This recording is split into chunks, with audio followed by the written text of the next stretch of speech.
এমন যেন সেন্সিটিভ হয়ে যায়। ছোট নানি কিছুটা উপলব্ধি করতে পারেন তার সাথে কি ঘটেছে। স্বপ্নে দেখা রুমগুলোর সাথে একটি করে মৃত্যুর সম্পর্ক। কিন্তু কেন এমন মৃত্যু? আমি বা কেন স্বপ্ন দেখছি? বিভিন্ন প্রশ্নের মায়াজালে আটকে যান তিনি। এভাবে কেটে যায় প্রায় 2 বছর। ছোট নানিও এর মাঝে কোনো স্বপ্ন দেখেননি। আমাদের সাজানো গোছানো সংসার বেশ ভালোই কাটছিল দিনগুলো। বাবা অন্যান্য দিনের মতোই সকালে অফিসে যায় এবং দুপুরে ফিরে আসে। এমনি একদিন বাবার মুখটা কেমন গম্ভীর হয়ে আছে। আম্মু বাবাকে কারণ জিজ্ঞাসা করতেই বাবা বললেন, আমাকে এবার নিশ্চিতভাবে বিদেশ যেতে হবে। অফিস থেকে অর্ডার পাস করে দিয়েছে। আমাকে 1 বছর থাকতে হবে দেশের বাইরে। পিছিয়ে আসার সুযোগ নেই। আমি না গেলেই নয়। তাই আমি সিদ্ধান্ত নিয়েছি তোমাদের গ্রামের বাড়ির ওখানে পাঠিয়ে দেব। ওখানে তোমরা ভালোই থাকবে। আমি গ্রামের বাড়িতে খবর দিয়ে দিচ্ছি, ওরা আবার বাড়ি ভাড়া নেওয়ার জন্য খোঁজ করবে। যেমন কথা তেমন কাজ। আমার নানু ও দাদু বাড়ির লোকেরা আশেপাশের ভাড়া বাড়ির খোঁজ খবর নিতে থাকে, কিন্তু সহজে মনের মতো বাড়ি পাওয়া যাচ্ছিল না। এর মধ্যে ছোট নানি সেই একই স্বপ্ন বারবার দেখা শুরু করেন। কিন্তু এইবার বাড়ির মধ্যে ছিল মাত্র একটি রুম। সেই রুমের মধ্যে একটি খাটলি পাতা রয়েছে, পাশে কাফনের কাপড় প্রস্তুত করা হয়েছে এবং আগরবাতি জ্বলছে। ছোট নানির ঘুম ভাঙলে তিনি বেশ চিন্তায় পড়ে যান, কারণ প্রথমবার এবং দ্বিতীয়বার এইরকম একই স্বপ্ন দেখার পর কেউ না কেউ প্রাণ হারিয়েছে। তিনি বুঝতে পারেন এবারও হয়তো তার ব্যতিক্রম হবে না।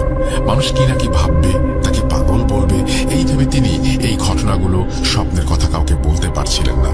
তিনি চিন্তিত হয়ে পড়েন যে এবার কারো প্রাণ যেতে চলেছে। এমনি একদিন ছোট রানীর 2 ছেলের মধ্যে ছোট ছেলে পরশ এবং তার 4 বন্ধু মিলে একটি বিলের মধ্যে যায় গোসল করতে। তারা 5 বন্ধু মিলে বেশ মজা করছিল সেখানে। কথায় কথায় পরশ এবং অন্য বন্ধুরা বাজি ধরে যে সে নির্দিষ্ট দূরত্বের একটি বাঁশকে দুজনের মধ্যে কে আগে গিয়ে ধরতে পারে। যেমন ভাবা তেমন কাজ। এখানে বলে রাখা ভালো, পরশ বেশ ভালোই সাঁতার জানত। ওরা দুজন প্রতিযোগিতা শুরু করলে পরশ বেশ খানিকটা এগিয়ে যায়।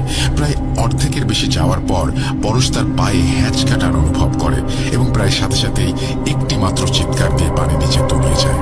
প্রথমে তার বন্ধুরা ভাবে পরশ হয়তো মজা করছে ভয় দেখানোর জন্য, কিন্তু যখন পরশ 2-3 মিনিট পেরিয়ে গেলেও পানির উপরে ওঠে না, তখন সবাই ভয় পায় এবং পরশকে খুঁজতে থাকে। কেউ তাকে খুঁজে পায় না। পরশের পরিবারে ব্যাপারটি জানানো হলে তারা ফায়ার সার্ভিসের ডুবুরি দল নিয়ে আসে। ডুবুরি খুঁজতে শুরু করে, কিন্তু তাকে খুঁজে পাওয়া যাচ্ছিল না। পানি অস্বচ্ছ ছিল। পানি নিচে ডুবুরিটা দেখতে সমস্যা বোধ করছিল। আবার অন্ধকার হয়ে আসছিল, কারণ দুপুরের এই ঘটনা ঘটার পর থেকে সন্ধ্যা ঘনিয়ে এসেছে। ডুবুরিরা শেষ একবার চেষ্টা করবে বলে ঠিক করে। তারা এবার একটি মরদেহ খুঁজে পায়, যেটি ছিল পরশের। যেখানে পরশ ডুবে গিয়েছিল তার 5 থেকে 6 হাত দূরে লাশটি পাওয়া যায়। লাশটি বসা অবস্থাতে মাটির সাথে লেগেছিল।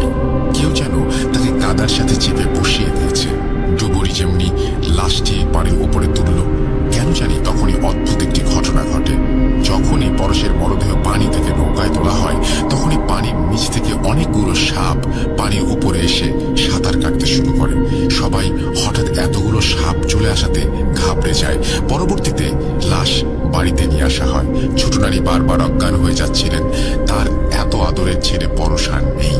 তিনি এটা মেনে নিতে পারছিলেন না। পুরো বাড়িতে কান্নার রোল পড়ে গিয়েছিল।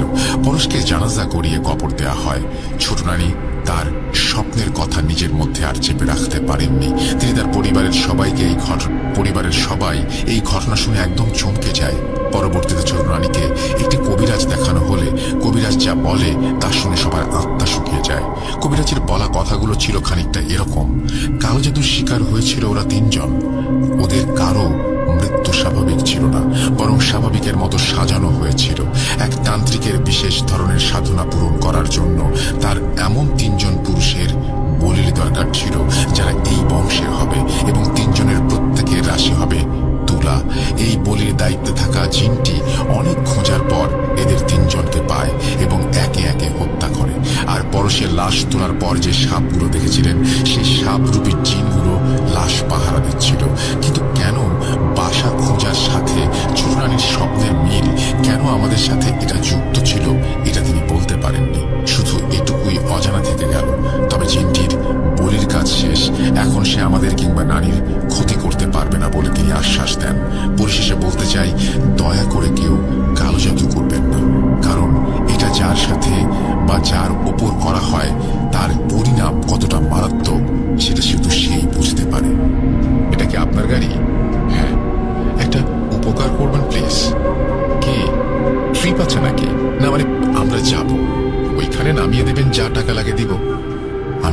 বসলাম। 5 মিনিট পর দেখি তারা 3 জন সাথে একটা খাটিয়া সহ লাশ নিয়ে আসছে।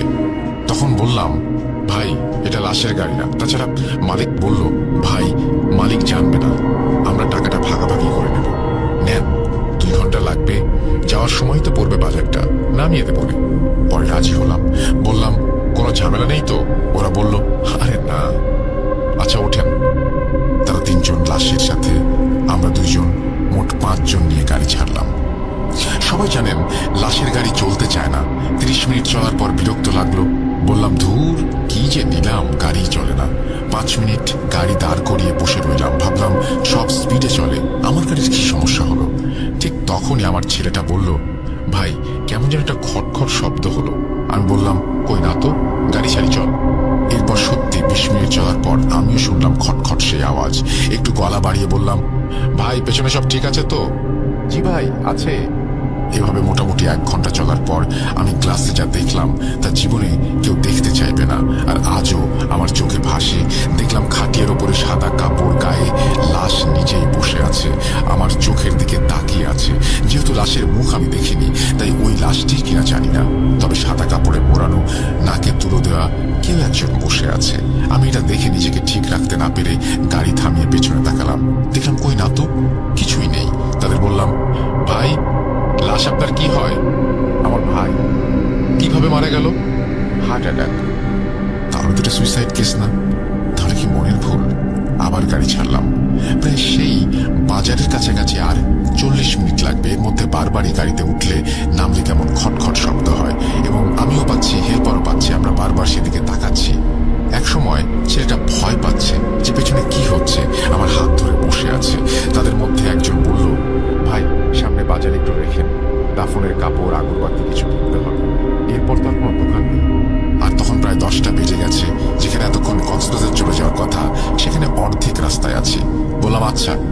গাড়ি চালাচ্ছি, এমন সময় পেছন থেকে একটা গাড়ি বারবার হর্ন দিচ্ছে ওভারটেক করার জন্য। বিরক্ত হয়ে লুকিং গ্লাসে দেখলাম পেছনে কোনো গাড়ি নেই, এবং যেই না সামনের দিকে তাকাবো সেই দেখলাম ওই লাশটা নাকে তুলো দেওয়া অবস্থায়, এবং সে গাড়িটার পেছনে দৌড়াচ্ছে, হাত ইশারা দিয়ে দাঁড়াতে বলছে। এতক্ষণ ভয় না পেলেও এখন পাচ্ছি কি হচ্ছে। ভাবতে ভাবতে আমি ভাবছি বাকিরাও ঠিক আছে কিনা। হাত কাঁপছে, ছেলেটাও ভয় পাচ্ছে। তোর কেন যে ট্রিপটা নিতে গেলাম? টাকার জন্য। পরিশেষে বাজারে দাঁড় করালাম। বললাম, কি কি লাগবে কিনে নেন। ছেলেটাকে গাড়িতে বসতে বললাম। সে বসবে না, একা নাকি ভয় পায়। পরে বললাম, আচ্ছা আয়। নিচে নেমে সিগারেট ধরাই। খাচ্ছি, লোকজন কম। রাত 10:45 বাজে। বাজারে এত লোক দেখা যাচ্ছে না। তারা যা কেনার কিনলো। গাড়িতে উঠে একজন চিল্লানি দিল। দৌড়ে গেলাম, গিয়ে দেখি লাশটা নাই খাটিয়ায়। লাশটা কোথায় হাওয়া হয়ে গেছে। তারা 3 জনই নাকি নেমেছিল গাড়ি থেকে, পুরো গাড়ি খালি করে। এখন কি হবে, কি বিপদ? লাশ কে নিল, কি বা হলো? পুরো মহল্লায় ছড়িয়ে গেল বাজারের লাশ গায়েব। বাজারে যারাই ছিল সবাই লাশ খুঁজতে ব্যস্ত হয়ে গেল। সবাই খুঁজতে খুঁজতে গাড়ি থেকে প্রায় 20-30 হাত দূরে একটি তাল গাছের মাথায় লাশ দেখতে পেল। লাশ ওইখানে গেল কিভাবে? কি একটা অবস্থা! অনেকের ভেতরে ভয় চেপে গেল। যাও কয়েকজন ছিল, একে একে সবাই চলে যেতে লাগলো। ঘুরিয়ে ফিরিয়ে 7-8 জন ছিলাম, কেউ কিছুই করতে পারছে না। তারপর যা ঘটল তা আরো ভয়ঙ্কর ছিল। একটা ছেলে যে মাদ্রাসায় পড়তো, সে বলল, আমি গাছে উঠতে পারি, আমি নামাচ্ছি। এই বলে সে গাছের মাঝ বরাবর উঠতেই হঠাৎ কোনো কারণ ছাড়াই ছিটকে নিচে পড়ে গেল, এবং হাত পা ছিলে গেল, রক্ত বের হতে লাগলো। এবং তখন গাছের ওপর আমরা দেখতে পাচ্ছি লাশটাকে, এবং কেউ রইল না চারপাশে। আমরা এখন 5 জন। ওই মাদ্রাসার ছেলেটা বলল, এলাকার হুজুরকে ডেকে আনি, এই লাশ এভাবে নামানো সম্ভব হবে না। সে গেল হুজুরকে আনতে। 10 মিনিট পর সে দেখে বলল, এই লাশ আমি একা নামাতে পারবো না। সে আর হুজুর মাদ্রাসার আরো 3 জন ছাত্রকে নিয়ে আসলো, এবং রাত 11টার বেশি সময় ধরে সবাই মিলে গাছে বসে অনেক দোয়া দরুদ পড়তে লাগলো। প্রায় 15 মিনিট পর একজনকে বলল, গাছে ওঠো। পরে সে গাছে উঠতে লাগলো। ঠিক তখনই শুরু হলো বিশাল ঝড়। মনে হচ্ছে সব উড়িয়ে নেবে এমন অবস্থা, অথচ এতক্ষণ বাতাস ছিল না। খেয়াল করে দেখলাম শুধু আমাদের জায়গাটুকুতেই বাতাস হচ্ছে। ছেলেটা গাছে উঠছে, কিন্তু মনে হচ্ছে গাছ ভেঙে পড়বে বাতাসে। লাশটা নামানো হলো শেষ অবধি। তারপর হুজুর বলল, একটা না, দুইটা না, 5টা জিনের পাল্লায় পড়েছে, শয়তানের পাল্লায় পড়েছে, নজর দিয়ে সে লাশে। ভালোভাবে গোসল করানো হয়নি, বাসায় গিয়ে আবারও ভালো করে গোসল করিয়ে নিতে হবে, এবং রাস্তায় আবারও এই সমস্যা হতে পারে। কালেমা পড়তে পড়তে যাবেন, থামবেন না, আর একটা আতর লাগাবেন সবাই, আর গোলাপ জল পড়ে দিলেন তিনি, সেটা ছিটাতে বললেন, সমস্যা হবে না সেটাও বললেন। আর আমাকে বললেন, এত রাতে গাড়ি চালিয়ে যেও না কোথাও একা, রাতে পরে গাড়িটা ধুয়ে ফেলো। আমার হেল্পার সেন্স আসলো, তাকেও পানি পড়া দিল, আর বলল, রাস্তায় কিছু হলে ভয় পেও না, আল্লাহকে স্মরণ করো। বিসমিল্লাহ বলে আবারও গাড়ি ছাড়লাম। সবাই কালেমা পড়তে পড়তে 20 মিনিট পর নামিয়ে দিলাম তাদেরকে। টাকা নিলাম। তারা বলল জানাজা করে যেতে, কিন্তু গেলাম না। বললাম অনেক দূর যেতে হবে, যাই। গাড়িতে উঠলাম, ছেলেটা ভয়ে কুঁজো হয়ে আছে, কিছু না বলে গাড়ি চালাচ্ছি। এমন সময় শুরু হলো ঝড়, যেটা আমি জানি অন্য কোথাও হচ্ছে না, শুধু আমাদের আশেপাশেই হচ্ছে। গাড়ি উল্টিয়ে ফেলবে এমন অবস্থা। গাড়ি না থামিয়ে চালাচ্ছি। গাড়ির পেছনে ধুম ধুম ধুম ধুম শব্দ হচ্ছে। কয়েকজন লোক বুট জুতা পায়ে গাড়িতে উঠে লাফাচ্ছে। আমি আল্লাহর নাম স্মরণ করে এভাবেই পৌঁছালাম। গাড়ি রেখে বাসায় গেলাম, গোসল করে খেয়ে শুয়ে পড়লাম। পরদিন হেল্পার এলো না। গেলাম ওর বাসায়, দেখলাম খুব জ্বর। আমি সুস্থ ছিলাম। পরে গাড়ি না নিয়ে আমার বাসায় আসলাম। এসে শুয়েছি, ক্লান্ত লাগছিল। সেই শোয়াতেই 12 দিন পর উঠলাম, কারণ আমারও জ্বর ছিল, শরীরে ব্যথা ছিল। প্রায় 1 মাস পর গাড়ি নিয়ে বের হয়েছি। সেই গাড়ি না, অন্য গাড়ি। কখন রাতে ট্রিপ নেই না, এবং লাশ তুলি। 2007 নভেম্বর মাস। আমার বোন প্রেগনেন্ট। ভালো চিকিৎসার জন্য আবার ঢাকায় আমাদের বাসায় চলে আসে আমার বোন। আগের বারের চাইতে এবারের যত্নটা অনেকটাই বেশি, কারণ আগের বার যা যা হয়েছে সব আমাদের ভুলের কারণে হয়েছে। আমার মা চালিয়ে দিয়েছে, তাই এবার আর কোনো ভুল বা যত্ন বা চিকিৎসায় কমতি রাখা যাবে না। আমি অনেক খুশি মামা হব, কিন্তু হঠাৎই একদিন আমার বোন বলে যে তার পেটের বাচ্চা আছে, তার কোনো সারা শব্দ নেই। 2 দিন হয়ে গেছে, পেটে কোনো নড়াচড়া নেই। আমার মা বললেন, তাকে আগে কেন জানানো হলো না? আমার মা কাউকে কিছু না বলে আমার বোন আমাকে নিয়ে এক ওঝার কাছে গেলেন। আমি অনেক ছোট, কিন্তু আমার মাথায় একটা প্রশ্ন ঘুরছে, আমার মা আমার বোনকে ডাক্তারের কাছে না নিয়ে ওঝার কাছে কেন যাচ্ছেন? আমার বোনকে নিয়ে ঘটনার সূত্রপাত হয়েছে কখন শুরু?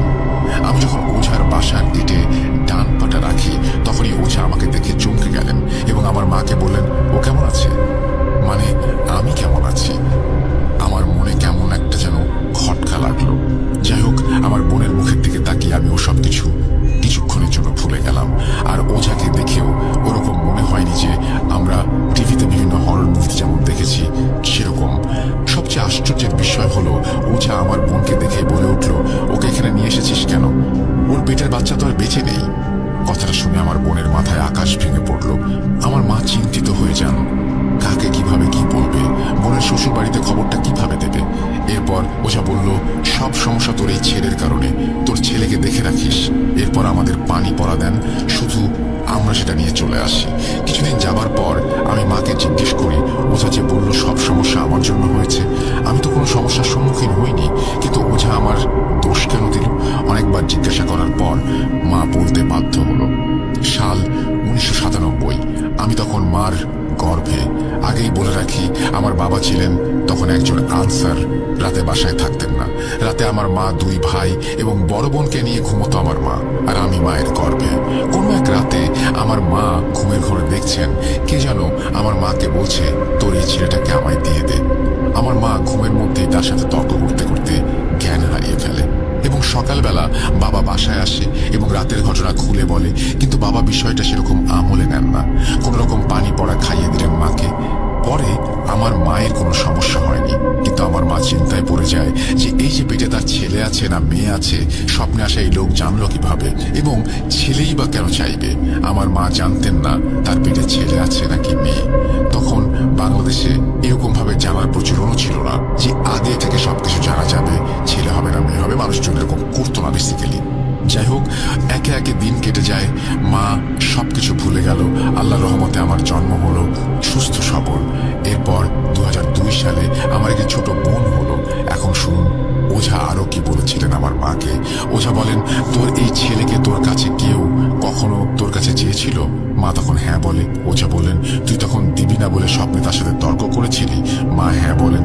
আর এই না বলাটাই ছিল আমার বোনের জন্য কাল। এসব শোনার পর আমি ভীষণ চিন্তায় পড়ে গেলাম। যাক, আস্তে আস্তে দিন কেটে যাচ্ছে, সব ভুলতে শুরু করলাম। আমার বোনের 2008 সালে একটি মেয়ে হয় সুস্থ, কিন্তু আগের দুটো সন্তানই ছিল, যেগুলো দুটোই মারা গিয়েছে। আবারও দিন যাচ্ছে দিনের মতোই, কিন্তু সামনে যে আমার বিপদ বাড়ছে তা আমার জানা ছিল না। এক রাতে আমি মায়ের সাথে ঘুমাচ্ছিলাম। মাঝ রাতে আমার ঘুমটা হালকা হয়ে যায় একটি শব্দে। শব্দটা আসছিল আমার মাথা বরাবর দরজার ওপাশ থেকে। আগেই বলে রাখি, আমি আমার মায়ের সাথে ফ্লোরে ঘুমাতাম, পশ্চিম দিকে মাথা দিয়ে। যাই হোক, শব্দটা অচেনা একটা ভয়েস আমার নাম নিয়ে আমাকে ডাকছে, রনি। প্রথম ডাকে আমি ভয় পেয়ে যাই, দ্বিতীয় ডাকে রনি। আমি কম্বল পেঁচিয়ে ফেলি পুরো শরীরে। যেহেতু শীতের রাত ছিল, সেকেন্ডের মধ্যে আমি দেখার চেষ্টা করি বাইরে কে আছে। আমি কম্বল থেকে মাথা বের করে দরজার কাছে যে ফাঁকা জায়গাটা আছে সেখানে মাথা নিচু করে তাকিয়ে দেখলাম বাইরে অনেক আলো চলছে। এবং তৃতীয় ডাক রড শোনার পর সাথে সাথে আমি চিৎকার দিয়ে উঠি, আমাকে ডাকছে, আমাকে ডাকছে, আমাকে ডাকছে। ঘরের সবার ঘুম ভেঙে যায়। মা, ভাইয়া, ভাবি সবাই জিজ্ঞেস করছে কে ডাকছে। আমি বললাম জানি না, বাইরে থেকে কে যেন আমাকে ডাকছে নাম ধরে। 3 তলা পুরো বাড়িতে কাউকে খুঁজে পায়নি আমার ভাই। সেই রাতে আমার মা আমাকে পানি পড়া খাইয়ে দেয়। এরপর থেকে আমি কখনো একা ঘুমাতে পারতাম না, কারণ দিন বা রাত যখনই হোক আমি ঘুমাতাম তখনই বোবায় ধরে ফেলত, যাকে সায়েন্সের ভাষায় স্লিপিং প্যারালাইজড বলে। এমন চলে পুরো 8-9 মাস। এরপর আমাকে হুজুর দেখানো হয়।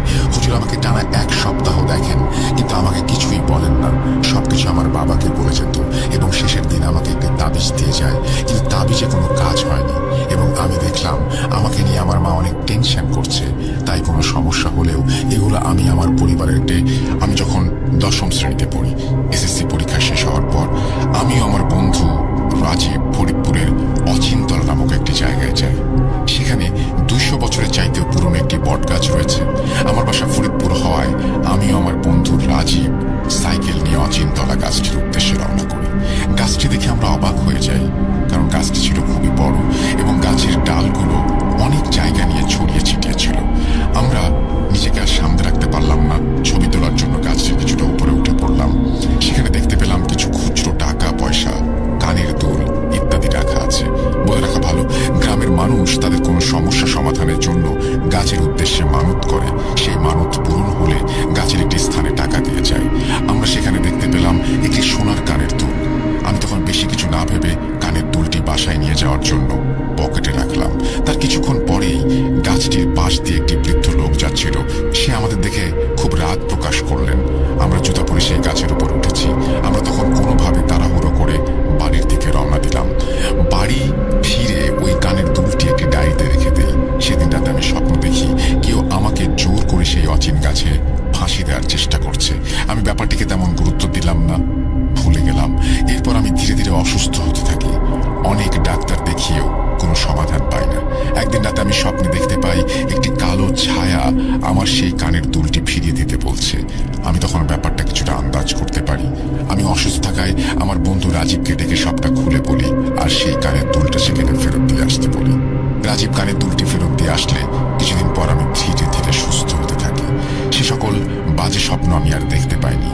ঘটনাটি এখানে শেষ হলে ভালো হতো, কিন্তু এর 3 মাস পর আবার নতুন করে একটি ঘটনা ঘটে। তখন আমার বড় বোন কলেজে কিছুদিনের জন্য ছুটি থাকায় আমার বোন সীমা আর আমি আমাদের খালাবাড়িতে বেড়াতে যাই। আমার খালাবাড়ি যাওয়ার পর দিন রাত 12টা বা 12:30টার দিকে আমার বাবার মোবাইলে একটা কল আসে। কল রিসিভ করার পর বাবার মুখটা কেমন অন্ধকারে ছেয়ে যায়। আমি ব্যাপারটা জানতে চাইলে বাবা কিছু না বলে আমার কাকাকে আর আমার সাথে নিয়ে খালার বাসার দিকে রওনা দেয়। অনেক রাত হওয়ায় কোনো গাড়ি না পাওয়ায় বাবা পরিচিত একটি অটো ড্রাইভারকে কল করে আমাদেরকে নিয়ে যেতে বলে। খালার বাসাটায় যেতে 2 ঘন্টার মতো সময় লাগে। খালার বাড়ি পৌঁছানো অবধি আমি, বাবা আর কাকার মুখে শুধু দুশ্চিন্তা দেখতে পেলাম। খালার বাড়ি পৌঁছে দেখতে পেলাম খালা আর মা মিলে আমার বোনকে ধরে আছে। একজন হুজুর আমার বোনকে ধমক দিয়ে বলছে, কেন এসেছিস, কি চাস, কেন এই মেয়েটিকে কষ্ট দিচ্ছিস? কিন্তু আমার বোন সীমা কিছু বলছিল না। সীমা শুধু তার মুখ থেকে অদ্ভুত আওয়াজ করছিল। হুজুর কিছু করতে না পারায় হাল ছেড়ে দেয়। আমি কিছু দোয়া পড়ে দিচ্ছি, রাতে আর কিছু হবে না, সকালে একটি বড় হুজুরের ঠিকানা দিয়ে যাচ্ছি, তার কাছে নিয়ে যান, এই বলে হুজুর রাতে চলে যায়। তখন সীমা ঘুমিয়ে পড়েছিল, কিন্তু আমরা কেউ সারা রাত ঘুমাতে পারিনি। আমরা সীমাকে নিয়ে হুজুরের দেয়া সেই ঠিকানায় যাই। সেখানে যাওয়ার পর সীমার মধ্যে থাকা জিনকে হাজির করানো হয়। হুজুর আমাদের জানায় আমি সেই কানের দুলটি নিয়ে আসার জন্য সব ঘটনা ঘটেছে। আসলে সেই কানের দুলটি কেউ কোনো একটি কারণে মানত করে রেখেছিল। আমি সেটি নিয়ে আসায় একটি জিন আমার সাথে চলে আসে। সেই কানের দুলটি আমি ফেরত দেওয়ার পরেও সে আমার ক্ষতি করতে চেয়েছিল, কিন্তু আমার ক্ষতি করতে না পারায় সে সুযোগ পেয়ে আমার বোনকে আশ্রয় করে। এরপর হুজুর জিনটিকে পুড়িয়ে ফেলার অনেক ভয় দেখিয়ে তাকে চলে যেতে বলে। হুজুরের কথা মতো জিনটি চলে যায় এবং এরপর আমরা বাসায় আসি। বাসায় আসার পর সীমা আমাদের জানায় খালার বাড়িতে যাওয়ার পর সে চুল খোলা রেখে শুয়েছিল। কিছুক্ষণ পর সে দেখতে পেল জানালার বাইরে দিয়ে একটি অবয়ব তার দিকে তাকিয়ে আছে এবং তারপর তার কিছু মনে নেই।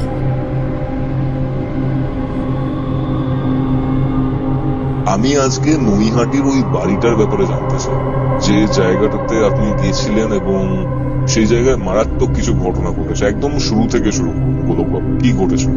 ওকে, আসলে আমরা তো মানে যেহেতু বহু পুরনো এই অঞ্চলেই থাকি, কারণ আমি যে অঞ্চলে থাকি গড়িয়া অঞ্চলে প্রায় আমাদের হয়ে গেছে প্রায় 100 বছর পেরিয়ে গেছে। আচ্ছা। তো যেহেতু দাদু বাড়ি করেছিলেন, তো আমাদের এখানেও গৃহ মন্দির এবং সেখানে প্রতিষ্ঠিত মা আছে। তো এবার আশেপাশের সবাই এই বাড়ি সম্বন্ধে জানে, হ্যাঁ ঠিক আছে, সাধক বাড়ি, ঠাকুর দেবতা আছে।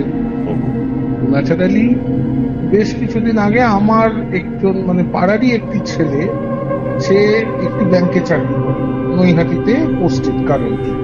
ওকে। তো ব্যক্তিগত কারণে আমি ব্যাংকের নাম বা তার নাম বলবো না।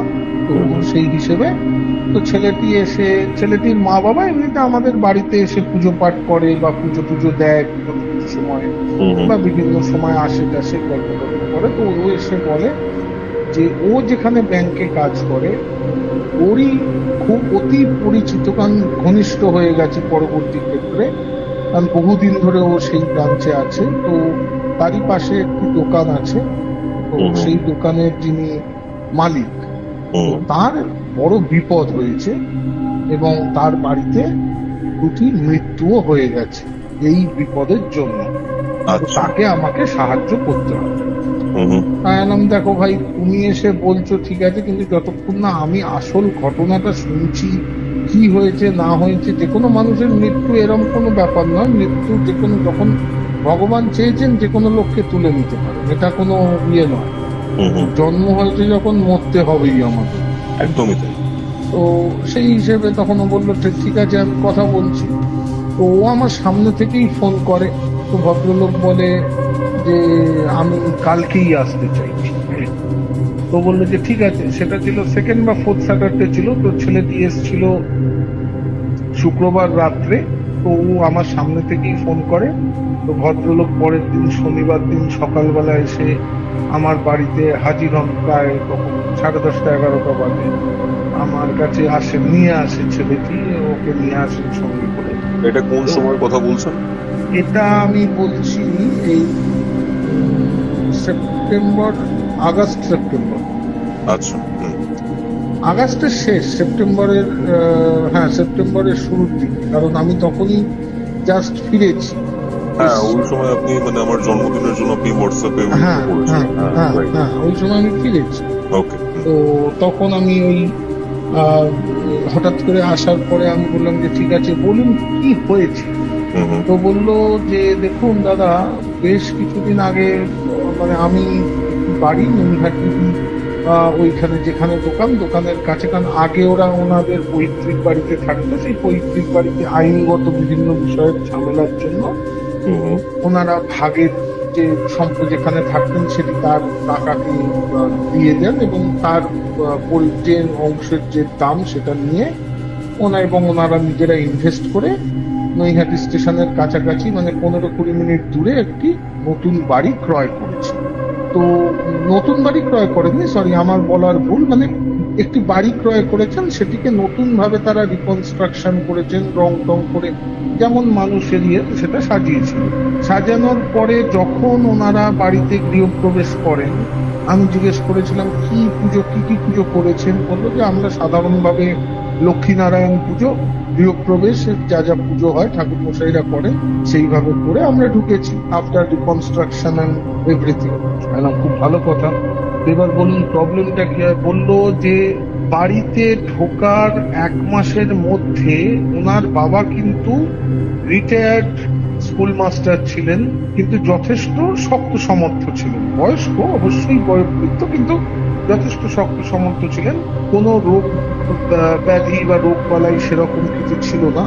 হঠাৎ করে বাবা মানসিকভাবে বিভিন্ন রকমের সমস্যা দিতে দেখা যায়। কিরকম সমস্যা? একা একা বসে কথা বলছেন, কাউকে যেন হুস করে তাড়াচ্ছেন, কাউকে দেখে যেন বারবার ভয় পেয়ে চমকে চমকে উঠছেন, কোনো একবার হয়তো বাথরুমে যাচ্ছেন বারবার পিছন ফিরে দেখছেন, এরকম অদ্ভুত অদ্ভুত বিভিন্ন রকমের মানসিক বিকার পরিলক্ষিত হয়। তো তারপরে 1 মাস পরে ওনার বাবার হঠাৎ করে বিকারের জ্বর হয়, বিকারে বিভিন্ন রকমের উল্টোপাল্টা ঘটতে থাকে। তো যেমন ভাবে জ্বরটা রাত্রিবেলা কমে, সকালবেলা সবাই অদ্ভুত ভাবে দরজা যখন ওনার মা খুলেছেন, উনি দেখেন অদ্ভুত ভাবে চোখ বিস্ফারিত চোখে মুখে অস্বাভাবিক রকমের আতঙ্কের ছাপ নিয়ে ভদ্রলোক মৃত্যু হয়েছে। ভদ্রলোক চোখ খোলা অবস্থাতে উনি মৃত্যু ঘটেছে। সঙ্গে সঙ্গে চিৎকার করে উনি নিজের ছেলেকে ডাকেন, মানে আমার কাছে যে ভদ্রলোক এসছেন তাকে ডাকেন, তার ছেলের বউকে ডাকেন, পাড়া প্রতিবেশীদেরও বেশ কিছু লোক এসে যায়, কারণ ওনার নৈহাটি অঞ্চলেরই বাসিন্দা, নৈহাটিরই সেম অঞ্চলেই বাড়ি কিনেছেন, সুতরাং সবাই মোটামুটি চেনা পরিচিত।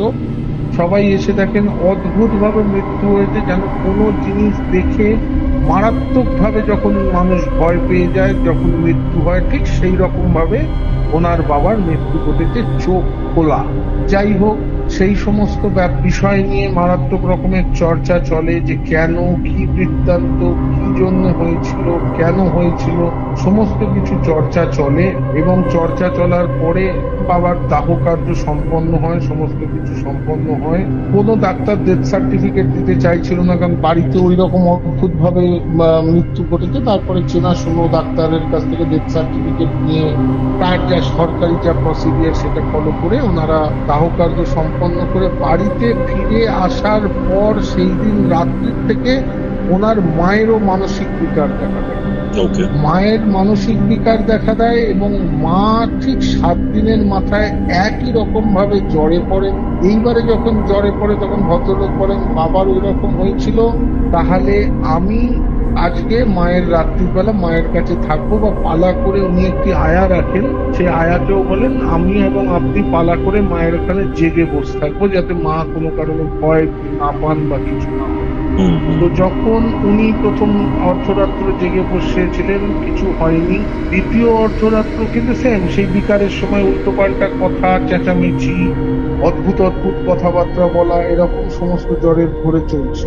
হঠাৎ করে যখন আয়াটি যখন ওর কাছে যায়, গিয়ে শুয়েছিল বা মানে বসে আছে আর কি, বসে বসে হয়তো সে ঝিমিয়ে গেছে, হঠাৎ করে দেখে যে হাত পা গুলো ভদ্রমহিলার গেঁথে যাচ্ছে। উনি সঙ্গে সঙ্গে ছুটে গিয়ে ওনার মানে ওই যে ভদ্রলোককে ডেকে আনেন।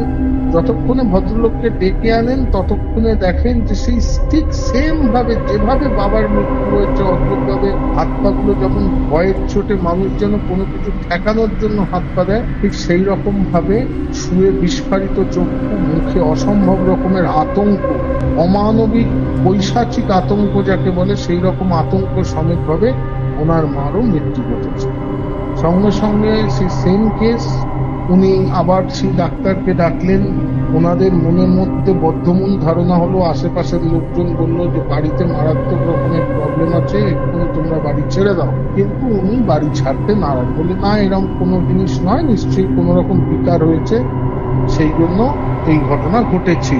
যথারীতি 10-15 দিন কেটে গেছে। বাবা মায়ের শ্রাদ্ধ অ্যাজ পার ওদের যে ব্রাহ্মণ যেরকম বিধান দিয়েছেন সেই হিসেবে শ্রাদ্ধ শান্তি করেছেন, করে সমস্ত কিছু কাজ টাজ সম্পন্ন করে উনি যেমন যান সেরকম 2-3 দিন হয়ে গেছে কাজ করার। তো একদিন সন্ধ্যেবেলা, হ্যাঁ বলার কথা, ভদ্রলোকের এক ছেলে এক মেয়ে। মেয়েটির বয়স 14 থেকে 15 বছর, ছেলেটির বয়স 7.5-8 বছর। 8 বছর কি, হ্যাঁ 8-8.5 বছর এরকম। আচ্ছা। ঠিক আছে। তো ভদ্রমহিলা একদিন মেয়েকে বলেন যে ছাদ থেকে জামা কাপড়গুলো তুলে আন। ছাদ থেকে জামা কাপড়গুলো তুলে আনছি, কোনো মাই তার মেয়েকে বলে। ঠিক আছে। তো মেয়ে গেছে আর নিচে আসছে। এমনও কিছু ভদ্রলোক বলতেন যে ওর মা বলেছে এমনও কিছু জামা কাপড় উপরে শুকোতে দেওয়া হয়নি যেটা বিশাল সময় লাগে। সাধারণ বাড়ি ডেলি জামা কাপড় যেরকম হয় ছাদে মানুষ শুকায়, অনেকক্ষণ হয়ে গেছে। প্রথমে ভেবেছিল ঠিক আছে হয়তো পাশের বাড়ির কারোর সঙ্গে গল্প করছে, বা হয়তো ছাদে বসে নিজের মনে, বাচ্চা মেয়ে হয়তো একটু খেলাধুলো করছে বা বসে আছে, হতেই পারে। বেশ খানিকক্ষণ যাওয়ার পরে যখন সন্ধ্যেবেলার দুধ বিস্কুট বা দুধ জল খাবার খাওয়ার জন্য ছেলে মেয়েদের ডাকছেন, মেয়েকে উনি ডেকেছেন, আসছে আর না। বহুবার ডেকেছেন, আসছে আর না।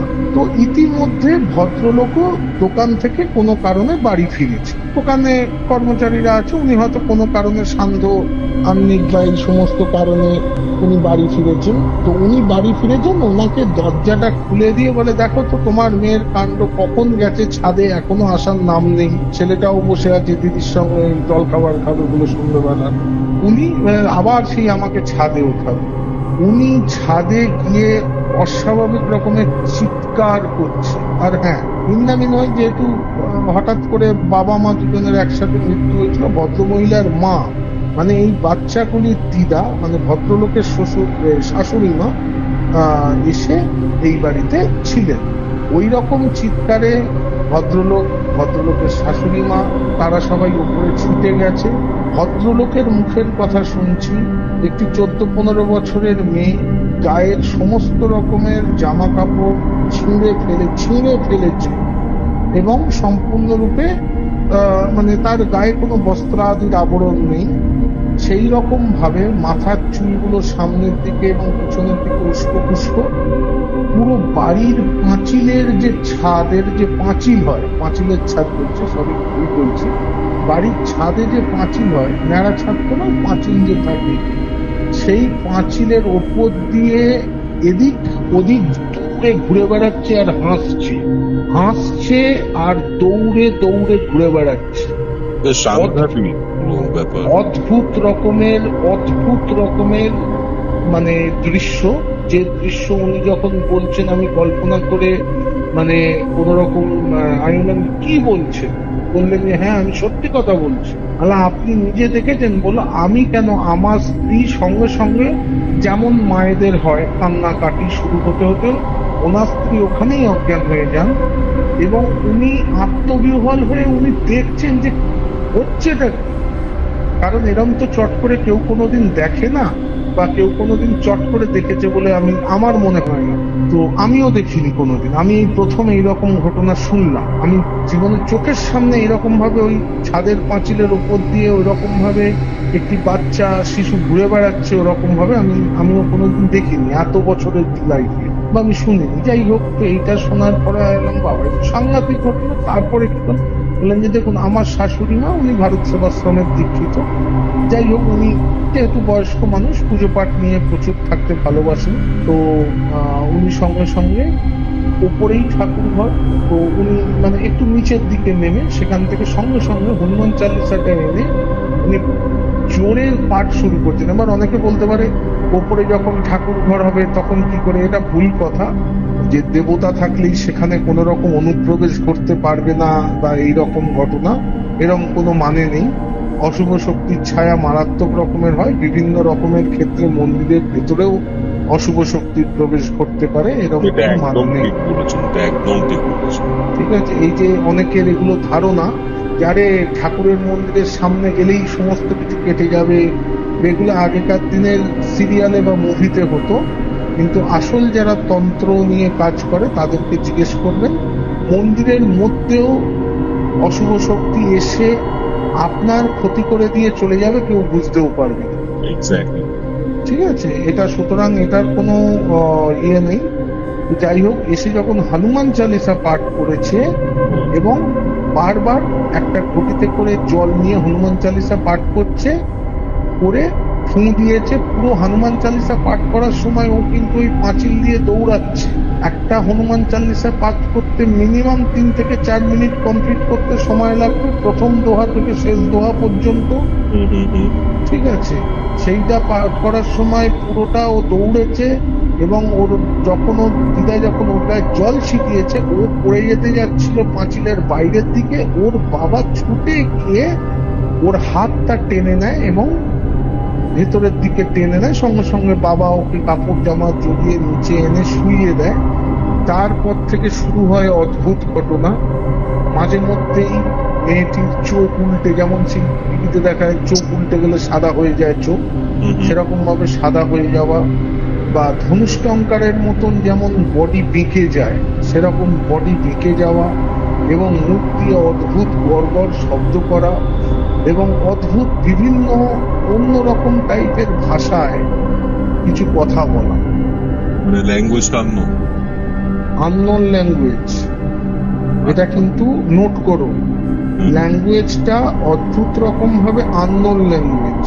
ঠিক আছে, তো এবার এইরকম ঘটনার পরে ভদ্রলোক তো মোটামুটি উনি 1-2 জনের কাছে গেছেন, তারা এসছে, বিভিন্ন লোক কিছু কিছু জিনিস হয়তো যেরকম ভাবে ওনাকে বলেছেন উনি করেছেন, কিন্তু তাতে খুব একটা উনি সুরাহা পাননি।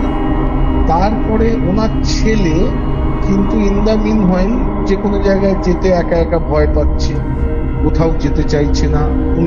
ও বলছে না, ওখানে একটা কিরকম একটা মহিলা টাইপের একটা লোক টাইপের দাঁড়িয়ে আছে দুজনে, তারা আমাকে ভয় দেখায়, হ্যাঁ তারা আমাকে এই করে। তো ওনার বাবা মা বলে যে না, এখন আর কিছু নেই, সব হয়ে গেছে, ঠিক হয়ে গেছে, যাও। একদিনও বাথরুম করতে গেছে, হঠাৎ করে চিৎকার, কামড়ে দিয়েছে। বাইরে এসে বলছে জানো জানো ওই লোকটা মতন যে একটা অদ্ভুত টাইপের যে একটা মহিলা লোক ওখানে মাঝে মধ্যে আমাকে দেখা দেয়, আমাকে কামড়ে দিয়েছে। দেখা যায় যে ওর যে উরু, মানে আমরা যেটাকে বলি থাই, ইংলিশে থাই বলা হয়, মানে হাঁটুর ওপরের অংশটা এবং আমাদের নিচের মানে পেটের নিচের যে হাঁটুর পায়ের যে অংশটি হাঁটুর ওপরে, সেইখানে একটি দাঁতের কামড়ের মানে গভীর ক্ষত। অথচ বাড়িতে দিদা মা ড্রয়িং রুমে বসে আছে, বাবা এসছে, মানে ভদ্রলোক বাড়িতে, মেয়েটি শুয়ে আছে, সেখানে আয়া বসে আছে, যে আয়া কাজ করছে ওখানে মেয়েটির দেখাশোনা করছে। ছেলেটি বাথরুম গেছে, বাথরুমের ভেতরে ওরকম দাঁতের দাগ আইতে।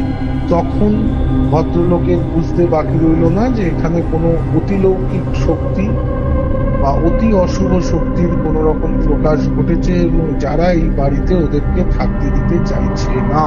তো সঙ্গে সঙ্গে ভদ্রলোককে আমি বললাম যে ঠিক আছে, আপনি বাড়ি যান, সাবধানে থাকবেন। ভদ্রলোককে আমি বিশেষ কিছু ফুল এবং আমাদের কিছু বিভূতি আছে সেই বিভূতি দিলাম, বললাম যে এবং মন্ত্রপুত কিছু ধাগা, যাকে বলা হয় রলি বলে হিন্দিতে, তো সেই ধাগা আমি দিলাম, যে সেই ধাগাগুলো হাতে আমি যতদিন না যাচ্ছি, 3-4 দিনের মধ্যে আমি যাচ্ছি, ততদিন এই ধাগাটা বেঁধে রাখবেন, আপনাদের অসুবিধা হবে না। এবং যখন ঢোকার দুয়ারে যে সমস্ত জায়গায় এন্ট্রান্স, সেই সমস্ত জায়গার উপরে এই যে বিভূতিটা দিলাম, এটা কোনো গঙ্গা মাটির সঙ্গে মিশিয়ে ভালো করে উপরে, মানে উপরের চৌকাঠে নয়, উপরের যে বারটা আছে দরজা, সেইখানটাতে ভালো করে লেপে দেবেন। তো ওনারা গিয়ে লেপে দেন। পরে 2-3 দিন পরের সপ্তাহে না, পরে 2-3 দিন পরে আমি যাই। যখন যাই, যাওয়ার সময় আমার সঙ্গে আমারই এক জুনিয়র সাধক, সে আমার সঙ্গে থাকে সবসময়, আমাকে মানে কি বলবো, আমার সঙ্গে থাকে, আমার সঙ্গে কাজকর্ম, আমি তার কিছু শেখার ইচ্ছা, আমি তাকে কিছু শিখিয়ে দিই কাজকর্ম এই জাতীয়। তো সে আমার সঙ্গে সবসময় থাকে। সে বলে দাদা আমি যাবো, চল। যে ছেলেটি এনেছিল আমার পাড়ার ছেলে, সে বলে দাদা আমি এসব কিছু দেখিনি। একদম দেখ, ভয় লাগবে, কিন্তু এসব জিনিস আমিও জানি না কি জিনিস আছে, সুতরাং আমার সঙ্গে যাচ্ছ কিন্তু যা বলবো তাইটা অন্তত ভাই শুনো, কারণ তখন আবার কোথার থেকে কি হয়ে যাবে ভাই, তখন আবার পিতৃদত্ত প্রাণ নিয়ে টানাটানি পড়বে, আমার ওপরে দোষ পড়ে যাবে, ওটা কিন্তু সাবধান। বললাম না না কিছু হবে না, তুমি চলো। আমি বললাম, ঠিক আছে চলো। আমরা একার জায়গায় 2-3 জন গেলে ভালোই লাগে, ট্রেনে গল্প করতে করতে যাওয়া আসা ওসব ওই একা একা বড্ড বোরিং। তো আমি ঠিক আছে চল। নৈহাটিতে ভদ্রলোক দাঁড়িয়েছিলেন, নৈহাটি থেকে আমরা টোটো করে 4 জনের টোটো করে আমরা পৌঁছলাম ওনার বাড়ি। মিনিট 20 মতন লাগলো স্টেশন থেকে ওনার বাড়ি পৌঁছতে। বাড়িতে ঢুকতে যাওয়ার সময় বাড়ির আগে অব্দি সব ঠিক আছে, বাড়িতে যখন আমি দেখলাম বাড়িটি হচ্ছে একটি ডেড এন্ড, মানে ডেড লেন হয় না, মানে ওই বাড়িটাতেই থাকো, বাড়িটার দুদিক দিয়ে দরজা, ওই পাশের রাস্তা দিয়েও বেরোনো যায়, এই পাশে দিয়েও বেরোনো যায়। বাড়িটি ডেড লেনের একদম শেষের বাড়ি, মানে একদম সিধে ধাক্কা খাবে ওই বাড়ি, ডান দিক বাঁ দিকের বাড়ি নয়। এই একদম বাড়িগুলো দাদা একদমই ভালো হয় না, একদম এগুলোতে বাস্তুদোষে সম্পূর্ণরূপে পরিপূর্ণ থাকে। এবং অনেক অকাল মৃত্যু এবং অস্বাভাবিক মৃত্যুর ব্যাপারও ঘটে এই বাড়িতে। শুধু তাই না, এখানে অশুভ শক্তির সমাবর্তন হয়। ঠিক আছে, তো এবার এই একদম ডেড এন্ড। আমি তখনই বুঝলাম যে বাড়িটা তো দূর থেকে দেখতেই কিরকম একটা অদ্ভুত মতন মনে হলো।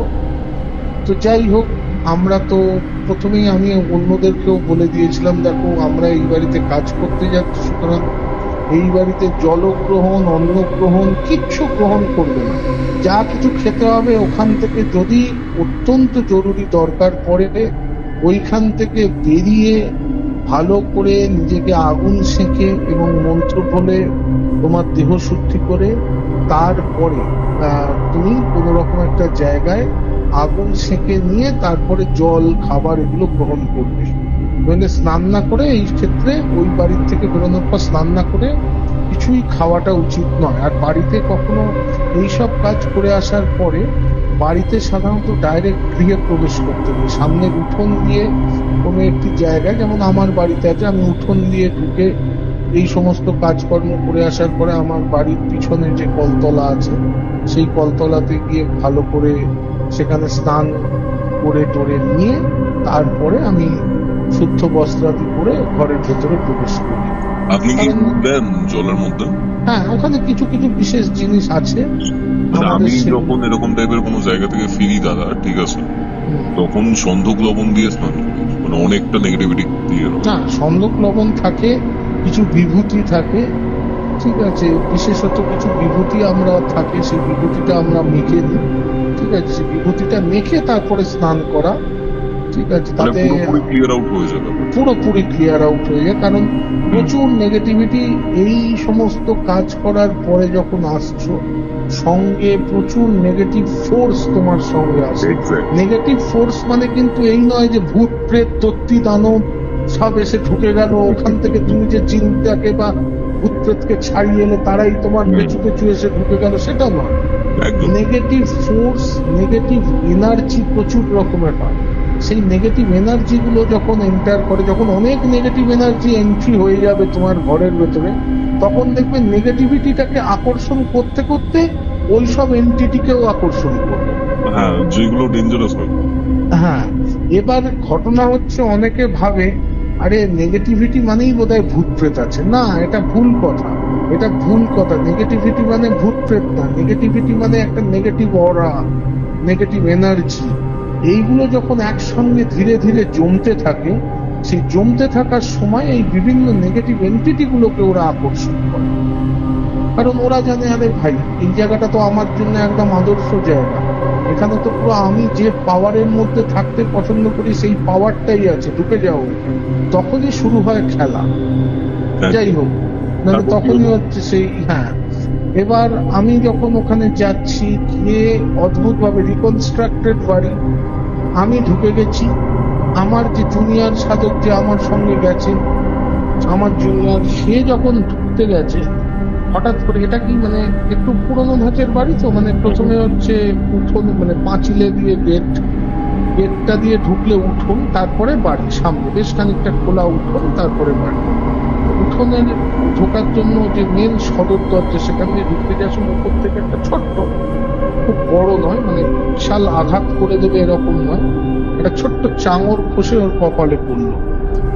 ও গজ করতে করতে ঢুকতে লাগলো আমাকে, কি বললে রিকনস্ট্রাকশন করেছে, একটা চাঙড় পড়লো। আমি তো চাঙড় যখন পড়েছে তখনই আমি দেখে নিলাম, আমি দেখে বুঝলাম যে নেগেটিভ এনার্জি কাজ শুরু করে দিয়েছে।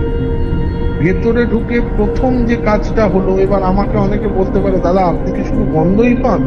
হ্যাঁ, কি করবো ভাই, প্রত্যেকটা মানুষের একটা নিজস্ব ধরন আছে জায়গা থাকে। বা একটা ধাত আছে, বা যেটা মা আমাকে করিয়ে দিয়েছেন সেই রকম ভাবেই আমি রেখেছি। তো একটা অদ্ভুত টাইপের পচা গন্ধ পেলাম, মানে মাছ মাংস পচে গেলে যেরকম একটা হালকা সুবাস নাকে আসতে থাকে দূর থেকে, সেরকম একটা সুবাস নাকে আসতে, সুবাস বলবো না, কি বলবো, দুর্গন্ধ নাকে আসতে শুরু করলো। আর আমি বাহ, বেশ ভালোই বুঝলাম কিছু না কিছু তো ব্যাপার স্যাপার আছে। অদ্ভুত ভাবে প্রথমে আমি যখন ওনার ওয়াইফের সঙ্গে দেখা করলাম, ওনার ওয়াইফ তো কেঁদে কেঁদে দুশ্চিন্তায়, চোখের তলায় কালি, সে মানে প্রায় ওদের খাওয়া দাওয়া চিন্তায় চিন্তায় মানুষের শরীর যতটা ভাঙতে পারে ওরকম ভাবে ভেঙে গেছে। ওদের আমি ভালো করেই পরীক্ষা করে দেখলাম ওনার ওয়াইফের ওপরে এবং ওই ভদ্রলোকের ওপরে কিন্তু কোনো রকম ভাবে নেগেটিভ এনার্জির প্রভাব আছে, কিন্তু কোনো নেগেটিভ এনার্জি ওনাদেরকে অ্যাটাক করে। নেগেটিভ এনার্জির অ্যাটাক এবং প্রভাব দুটো আলাদা। তারপরে যখন আমি বললো যে মেয়ে কোথায়, বললো মেয়ে ওপরে। এখন ছেলে কোথায়, বললো ছেলে নিচে ওই ঘরে বসে আছে। ভীষণ অল্প কিছুতেই চমকে উঠছে, এমনকি ওকে নাম ধরে, ওর নাম কুবাই, ডাকতাম কুবাই বলে ডাকলেও যেন চমকে উঠছে। এখন চলুন দেখি আগে তাহলে একতলাতে, দোতলা বাড়ি, চলুন একতলাতে আগে ছেলে যখন আছে দেখে। ছেলেকে দেখতে গেছি, ছেলে হট করে অদ্ভুত ভাবে সেই বেড়াল যেমন চার পায়ে দাঁড়িয়ে এরকম ভাবে সেই পিঠটা ফুলিয়ে দেয়, আমাকে দেখে ওই রকম করে দাঁড়িয়ে গেল। দাঁড়িয়ে গিয়ে অদ্ভুত চোখে আমাকে ঘাড়টাকে একবার এদিকে, একবার কুকুরকে দেখেছো ঘাড় ঘোরাতে কখনো, সেই ঘাড়টা ওরা যেমন ঘুরিয়ে ঘুরিয়ে দেখে হঠাৎ করে আদর খাওয়ার জন্য, কুকুরের মতন ঘাড় ঘুরিয়ে ঘুরিয়ে ওরকম দেখছে চার পায়ে দাঁড়িয়ে, মানে মানে দু হাতে দু পায়ে আর কি, অদ্ভুত ভাবে বিছানার উপর। ওর মা বাবা দুজনেই অবাক দেখে। আমি সঙ্গে সঙ্গে আমার কাছে যে বিভূতি এবং যে ফুলগুলি থাকে সেগুলো আমি সঙ্গে সঙ্গে ছুঁড়লাম ওর দিকে, ফুলটি এবং বিভূতিটা নিয়ে ফুল দিলাম। তো ও ওখানেই শান্ত হয়ে বসে গেল। আবার আগের টুবাই ফিরে পেলাম। আচ্ছা আচ্ছা। আবার কিছুক্ষণ পরে, মিনিট 15 পরে ওর মা ছুটে গিয়ে ধরাতে জল টল খাওয়ানো হলো। আগের টুবাই, মা আমি কোথায়, বাচ্চা ছেলে 7-8 বছর বয়স, কি 8 বছর 8.5 বছর হবে, মানে ওই রেঞ্জের ভেতরে 7-8 বছর বয়স। তো কত আর বড় হবে। মা আমি কোথায়, কি হয়েছিল, এটা কিছু হয়নি বাবা, তুমি এক্ষুনি মেয়ের কাছে নিয়েছে। মেয়ের কাছে দরজা খুলবে না, আর ভেতরে যে আয়া বসে আছে সে চিৎকার করছে বাঁচাও বাঁচাও বাঁচাও বাঁচাও বাঁচাও। বললাম যে ঠিক আছে, দরজা খুলবে না, সরুন। তো আমার ওখানে বিশেষ কিছু জল এবং মন্ত্র করে আমি জল ছেটানোর সাথে সাথে দরজা খুলে যায়। আমি দেখি মানে আয়াটি তো একটি ঘরের কোণে বসে প্রায় বিধ্বস্ত অবস্থা, পারলে যেই আমরা ঘরে ঢুকেছি আয়াটি জ্ঞান হারিয়ে ফেলে, ওই কোণে বসেই জ্ঞান হারিয়ে ফেলে। এবং মেয়েটি বিছানার ওপরে কি বলবো, দু পা উবু হয়ে বসে, তুমি দু পা ফাঁক করে দিলে যেরকম বসবে, আচ্ছা বুঝতে পেরেছো? উবু হয়ে বসে, মানুষ যে উবু হয়ে বসে, ঠিক আছে, উবু হয়ে বসে তুমি দুপা ফাঁক করে হাত দুটো সামনের দিকে ঝুঁকিয়ে দিয়ে, চোখ দুটো তোমার সামনে উল্টে গেছে এবং মুখ দিয়ে জিভটা বের করে দিয়েছো, অদ্ভুত ভাবে লাল পড়ছে, ঠিক আছে, সেরকম ভাবে বসে দেখছে এবং অদ্ভুত ভাষায় কিছু একটা বলে যাচ্ছে। তো আমি প্রথমে বললাম যে একে আগে থামানো দরকার। সঙ্গে সঙ্গে আমি আমার কাজ করলাম, বিভিন্ন রকমের প্রয়োগ বিধি যেগুলো আছে আমাদের মতের, সেগুলো সমস্ত কিছু প্রয়োগ করে ওর খাটটিকে আমি মানে 4টি ধাগা দিলাম। আমি ওর মা বাবাকে বললাম ইমিডিয়েটলি আগে 4টি ধাগা 4 ফুটে মানে খাটের কোণে বেঁধে দিন, এবং এই মানে ঘরটিকে আমি বেঁধে দিচ্ছি। এই ঘরে যতক্ষণ এই ঘর বাঁধা থাকবে ততক্ষণ ওর কোনো অসুবিধা হবে না। এইবার শুরু হলো অদ্ভুত রকমের আমরা পৌঁছানোর পরে মেয়েটি তো মোটামুটি তখন হয়ে গেল, মেয়েটি ঘুমিয়ে পড়লো, সঙ্গে সঙ্গে আমি বুঝলাম। আর মেয়েটি যে কি বলছিল সেটা আমি ঠিক বুঝতে পারিনি, একটা অদ্ভুত ল্যাঙ্গুয়েজে বলছিল। তো যাই হোক, সেটা আমি তখন অতটা ধ্যান দিইনি। মেয়েটার ওই রূপ দেখে আমি আগে ওকে ঠিক করার চেষ্টা করলাম। তো এবার সন্ধ্যা হয়ে এসছে, তো এবার তো আমাদেরকে আমি একদমই বলতে ভুলে গেছি, নৈহাটিতে যখন যাচ্ছি আমার যে পরিচিত ছেলেটা, ওরই ব্যাংকের যে কেয়ারটেকার মানে দারোয়ান হিসেবে যে থাকে, ওকে বলে রেখেছিল ওই নৈহাটি স্টেশনের কাছে একটি হোটেলে আমাদের ব্যবস্থা করা ছিল। কারণ আমাকে ওখানে আমি দেখে বলেছিলাম যে হয়তো 2-1 দিন থাকতে হতে পারে, তো সেইখানে নিয়ে যাওয়ার জন্য ব্যবস্থা করা। আমরা নিচে নেমে বসেছি, হঠাৎ করে ওপরে যে ঘরে মেয়েটি থাকে সেই ঘরের মধ্যে মনে হচ্ছে যেন তোলপাড় হচ্ছে মনে হচ্ছে। আমরা ছুটে ওপরে গেলাম, মেয়েটি খাটের ওপরে রীতিমতো কাঁপছে, রীতিমতো থর করে কাঁপছে পুরো বডিটা। ওর মা গিয়ে ধরার সাথে সাথে চোখ উল্টে গেল। এইবার জোরে জোরে অদ্ভুত ল্যাঙ্গুয়েজে কথা বলা শুরু। তো আমি খুব মন দিয়ে ল্যাঙ্গুয়েজটা শুনলাম। আমি এলাম বলতে দিন। তো ভদ্রলোক বলছে, ঠাকুরমশাই কিছু করুন। এলাম দাঁড়ান, আগে জিনিসটা আমায় জানতে হবে। আমি খুব মন দিয়ে ল্যাঙ্গুয়েজটা অনেকক্ষণ ধরে, কারণ এত আস্তে, একদম ফিসফিসিয়ে না, ফিসফিসের থেকে একটু ওপরে যে ভার্সনটা হয় সেরকম ভাবে বলে যাচ্ছি। এই ল্যাঙ্গুয়েজটা কি জানো? কি ল্যাঙ্গুয়েজ? ফার্সি বা আরবি ভাষার আগে একটা ল্যাঙ্গুয়েজে কথা বলা হতো, অ্যারামিক। বুঝতে পেরে গেছি। মানে যখন পেগানিজম ছিল, ঠিক আছে, ইউরোপিয়ান কান্ট্রি বলুন বা মিডল ইস্ট, সেটার আগেকার সময়। এইবার এই ভাষাটা যেহেতু আমরা এই সমস্ত চর্চা করি, সেহেতু কিছু কিছু ক্ষেত্রে আমাদেরকে, বিভিন্ন ক্ষেত্রে আমাদের এগুলো সামনে এসছে এবং এগুলো আমরা জেনেছি। এই অ্যারামিকে ও বিভিন্ন রকমের উচ্চারণ, বিভিন্ন রকমের জিনিসপত্র ওদের। পুরোটা তো জিনিসটা বোঝা যায় না, আমাদের পক্ষে সম্ভব নয়। যতটুকু বোঝা সম্ভব যে ও কোন রকম ওই দোহা টাইপের কিছু একটা পড়ে যাচ্ছে।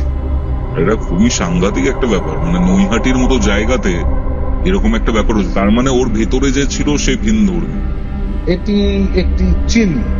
আর সেই জিন মানে খুব নতুন নয়, সে পুরনো, মানে সে হয়তো কয়েক হাজার বছরের পুরনো। কারণ জিসাস ক্রাইস্টের সময় এই অ্যারামিকে জিসাস ক্রাইস্টও কথা বলতো। প্রাচীন জিউ যারা রয়েছে তারা কথা বলতো, ইহুদিরা মানে প্রায় 1000 বছরের পুরনো। হাজার কি আরো বেশি হবে, কয়েক হাজার বছরের পুরনো জিন হবে। মানে কত রকমের ক্ষমতা সম্পন্ন, এবং কোথা থেকে এলো ওইখানে, কোথা থেকে এলো। জেনারেলি এই সমস্ত জিনিস ওইসব দিকে থাকলো, ঠিক আছে, এখানে এলো কোথা থেকে? এবার এরা যে কোনো জায়গায় সারা পৃথিবীতে, সারা বিশ্ব ব্রহ্মাণ্ডে ঘুরে বেড়াতেই পারে, কোনো অসুবিধা নেই। তো যাই হোক, আমি শুনে গেলাম চমকে, সর্বনাশ। আমার মুখ থেকে যেই এই কথাটা বেরিয়েছে, ভদ্রলোক লাফিয়ে উঠে বলছে যে, ঠাকুরমশাই তাহলে কি আর কিছু করা গেল না? দাঁড়ান তো মশাই, আপনি শান্ত হন। আরে আগে তো রুগীর রোগটা ধরবো, তারপরে তো চিকিৎসা করবো, নাকি রুগীকে দেখেই typhoid, jaundice, cancer, no answer সমস্ত মেডিসিন দিয়ে দিলাম যে রুগীটা মরেই গেল, পটল তুলে। আরে আমি যদি কোনো কারণে, দেখো আমার কাছে ভাই সোজা কথা, আমি তো ভগবান নই, বা আমি এমনও বিশাল আমি তো বামদেব বা রামকৃষ্ণদেব নই যে দেখলাম মাথায় হাত ঠাকালাম আর জিনিসটা উঠে গেল। ঠিক আছে, বাপেরও বাপ থাকে রে ভাই, ঠিক আছে। তো ঠিক সেরকমই আমিও মনে মনে ভাবছি যে বাবা এই জাতীয় কথাবার্তা বলছে, এ তো আগে তো আমাকে জানতে হবে যে কে, কোথা থেকে এসছে, কেন এসছে, কি উদ্দেশ্য, কিভাবে এলো, এই বাড়িতেই এলো কি করে। কারণ ও তাহলে আমি যেরকম শুনে নিয়েছি, এবার বাচ্চাটি বলতো যে দুটি আছে, দুজনকে দেখা যায়। তো এটাও আমার কাছে একটা অদ্ভুত লাগছে। তাহলে সে যদি দেখাই দেয়, সে তো একা, দুজন কোথা থেকে আসছে? এইবার অনেকগুলো প্রশ্ন আমার মনের মধ্যে ভিড় জমতে শুরু করলো। যে এবার এই অ্যারামিকে কে কি করে জানবো। আমি ফোন করলাম আমার বন্ধুকে, আমার বন্ধুর নাম ইমরান।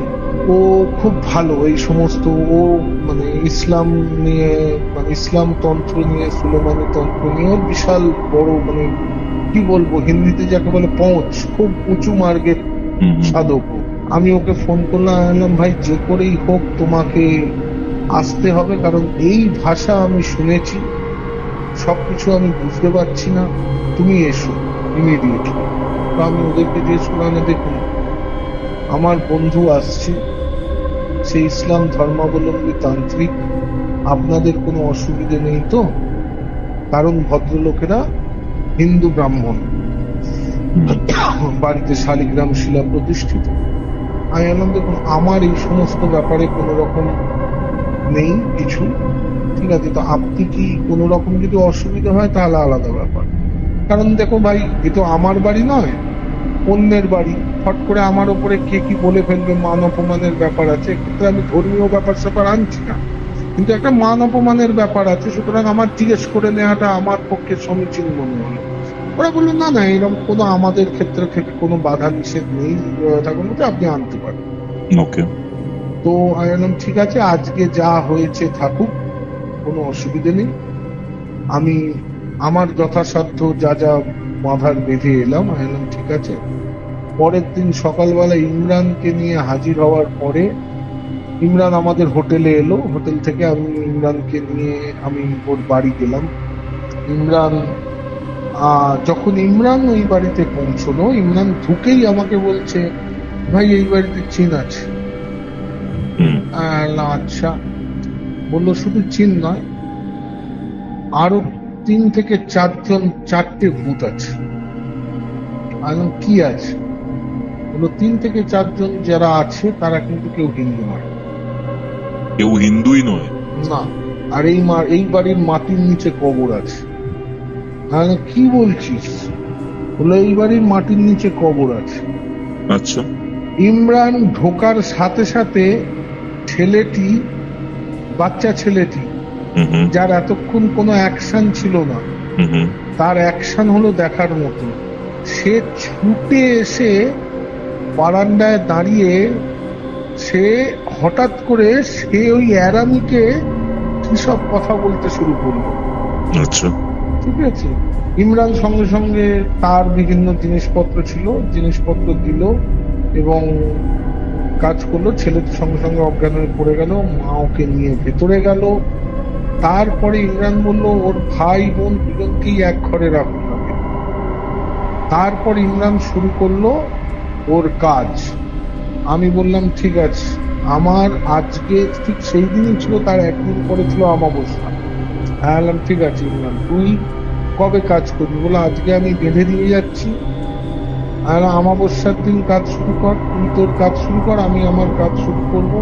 আমি ভদ্রলোককে একটা পুরো লম্বা ফর্দ দিলাম বিশেষ ক্রিয়ার জন্য, যে ধুনি প্রস্তুত করতে হবে বা সমস্ত কিছু। ধুনি প্রস্তুত করার জন্য সমস্ত ফর্দ দিলাম। চলে এলো সেই অমাবস্যার দিন। আমরা তার আগে বাড়ি ফিরে এসেছিলাম, যা যা প্রয়োজনীয় জিনিস নিয়ে গেছি। In the meanwhile Imran পুরো বাড়িতে ওর বিভিন্ন রকমের ক্রিয়া কাজ করে বেঁধে এসেছিল। নিচে কবর ছিল, কবর বেঁধে দেয়া যায়, সুলেমানি তন্ত্র আছে, সেই ব্যাপার আছে। সেইখানে সে কবর বেঁধে সমস্ত রকম ভাবে বেঁধে বাড়িতে এসেছিল, যাতে কিছুদিনের জন্য বাড়িটাতে শান্তি থাকতে পারে এবং ছেলেমেয়েগুলো অন্তত একটু ভালো থাকতে পারে। হ্যাঁ দাদা বলুন।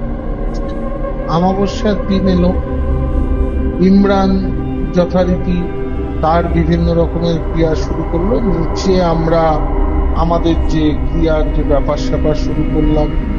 প্রথমে আমাদের যা জিনিস হলো গন্ডি কাটা এবং তার সমস্ত আমাদের ধুনি সাজিয়ে বসা, সমস্ত কিছু হলো কমপ্লিট। আচার বিচারের ব্যাপার। ইমরান যখন কাজ শুরু করবে, হঠাৎ করে ছাদের ওপরে যেন ঝড় বয়ে যাচ্ছে, যেন চতুর্দিক দিয়ে ঝড় বয়ে যাচ্ছে। মানে অদ্ভুত রকমের একটা শোঁ হাওয়ার মতন একটা আওয়াজ, অথচ বাইরে কোনো কিছু নেই।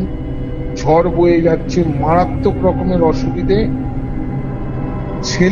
বাচ্চা ছেলেটি কাটা পাঁঠার মতন ছটপট করতে শুরু করলো। ইমরান তখনও তার ওই সমস্ত কাজকর্ম শুরু হয়নি, কাটা পাঁঠার মতন ছটপট করতে শুরু করলো। ঠিক তার 5 মিনিট পরে মেয়েটা ঠিক যেমন চোখ উল্টে ধনুষ্টঙ্কারের দুটো যেমন হয় ঠিক সেরকম ভাবে বেঁকে গেল। ভদ্রলোক ভদ্রমহিলা কোন দিক সামলাবে, আমাদেরকে সঙ্গে কথা বলবে না ছেলে মেয়েদের দেখবে? সঙ্গে সঙ্গে আমরা বললাম যে আপনারা ওকে দেখুন, আমাদের এখানে কাজ শুরু করতে দিন। আমরা ধীরে ধীরে যখন কাজ শুরু করছি, ভদ্রলোক ভদ্রমহিলাকে বললাম যাই হয়ে যাক, বাড়িতে যারা যারা আছো তারা এই গণ্ডির মধ্যে থাকো, গণ্ডির বাইরে বেরোবে না। কাজ যখন করব, এই উঠোনে যখন কাজ হচ্ছে, কাজ যখন করবো এই গণ্ডির বাইরে বেরোবে না। রাত্রি, এমনিতেই রাত্রি হয়ে গেছে, অমাবস্যার রাত্রে আমরা শুরু করেছি। রাত্রি তখন প্রায় 9টা, 9:30 বাজে। ইমরান নিজের মতন করে পড়া শুরু করলো, আমি নিজে ধুনি জ্বালিয়ে কাজ শুরু করছি। হট করে ইমরান চিৎকার করছে। আচ্ছা, আমি এবার আসনে বসে পড়েছি, আসন ছেড়ে আমি উঠতে পারবো না। ইমরান চিৎকার করে বলছে দূর হটো, দূর হটো, নেই তো আভি, ওদের ভাষায় কি সব বলছে। যাই হোক, সেগুলো আমি এখানে বলতে পারবো না। সেই সমস্ত বলছে। আমি বুঝলাম যে ঘটনা খুব গুরুতর। বিশ্বাস না করলে, এটা যদি সামনে কেউ না থাকে বা যদি কেউ না দেখে, মানে যে ঘটনাটা আমি বলতে চলেছি অদ্ভুত ভাবে, আমি এবং আমার ওই পরিচিত ছেলেটি এবং এর সবাইকে সামনে বসিয়ে হঠাৎ করে মেয়েটি হাউ হাউ করে যেন কাঁদছে, মাকে আর বাবাকে ডাকছে। ঠিক আছে, আমরা বললাম কেউ যাবেন না, এটা কিন্তু ওর একটা ছল হতে পারে, কেউ যাবেন না।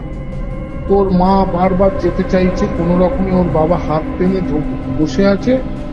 হট করে বাড়িতে তো সামনে উঠোনে নারকোল গাছ, বা একটা নারকোলের গোটা কাঁদি এসে আমার ধুনির ওপরে তুলি করে পড়লো। ঝড় হচ্ছিল না? Out of nowhere? কিচ্ছু নেই। আচ্ছা, আমার ধুনি নিভে গেল মানে কি ছিটকে, যেহেতু তামার ধুনি সামনে, ঠিক আছে, ধুনি নিভে গেল, সঙ্গে সঙ্গে ধুনি ছিটকে গেল।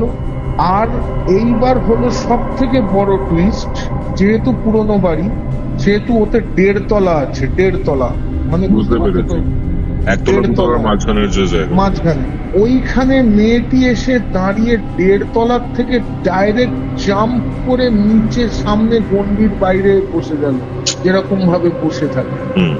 যদি কেউ না দেখে, যদি কেউ জিনিসটাকে যদি না প্রত্যক্ষ করে, বলবে আমি ঢপ মারছি, এক ফোঁটাও মিথ্যে কথা নয়। আমার চোখের সামনে 1.5 তলার থেকে ওই রকম ভাবে ঝাঁপ কোনো বেড়াল বা কুকুরই মারতে পারবে, আর যারা জিমন্যাস্টিক শেখে তারা মারতে পারবে। পরবর্তী ক্ষেত্রে আমি শুনেছিলাম কোনো জিমন্যাস্টিক বা কিচ্ছু করে না, হ্যাঁ নাচ শেখে, সেটা পরবর্তী ক্ষেত্রে জানতে পেরেছিলাম। ঠিক আছে, উপর থেকে নিচে অ্যারামিকে কন্টিনিউয়াসলি উল্টো পাল্টা বলছে। ছেলেটি কিছুক্ষণ পরে বাচ্চাটিকে দেখলাম উপর থেকে দৌড়তে নামছে, স্বাভাবিক অবস্থা, কোনো অসুবিধে নেই। সে ছুটে কিন্তু গণ্ডির ভেতরে ঢুকে মায়ের কোলে বসলো। বাচ্চাটিকে কিন্তু আর কিছু করেনি, মেয়েটি আর গণ্ডির ভেতরে ঢুকতে পারছে না। অদ্ভুত ভাবে দুর্বোধ্য ভাষায়, মানে অ্যারামিকে আমাদের কাছে দুর্বোধ্য, যা তা বলছে, আর গণ্ডির চারপাশে ঘুরে বেড়াচ্ছে। সঙ্গে সঙ্গে আচার অনুসারে আমরা সঙ্গে সঙ্গে অন্য ধুনি জ্বালিয়ে, আমি মাটিতেই ধুনি জ্বালিয়ে কাজ শুরু করলাম। কিছু করার নেই, ভেঙে গেছে তার দুটো পায়ে, মাটিতেই ধুনি জ্বালিয়ে কাজ শুরু করলাম যেটুকু যা আছে। ইমরান ওখানে পড়ে যাচ্ছে। সেই মুহূর্তে ইমরান বলছে যে তখন মেয়েটি উর্দুতে কথা শুরু করলো। উর্দু নয়, আরবি বা মানে এটা কিন্তু উর্দু নয়, ওই যেটা আর কি ইমরান যে ভাষায় কথা বলছিল, আরবি বা ফার্সি ল্যাঙ্গুয়েজে ওর সঙ্গে কথা শুরু করলো। কিছুটা হিন্দির মিল আছে, কিছুটা নয়, ঠিক আছে। তার সারমর্ম এই যে তোমরা কজন, বললো এখানকার এই বাড়ির নিচে মুসলিম কবরখানার একটা পার্ট, এবং সেই কবর, ওখানে যে পরিবারটার কবর আছে, হাজবেন্ড ওয়াইফ এবং তার ছেলে মেয়ে 4 জনেই মৃত্যুর পরে নিজেদের থেকে মুসলিমদের অনেক সময় হয় কি, যে বাড়িতে ওরা থাকে তাদের নিজেদের লোক মারা গেলে না ওই বাড়িরই উঠোন বা এইরকম কোনো জিনিসে কবর দিয়ে দেয়, ঠিক আছে?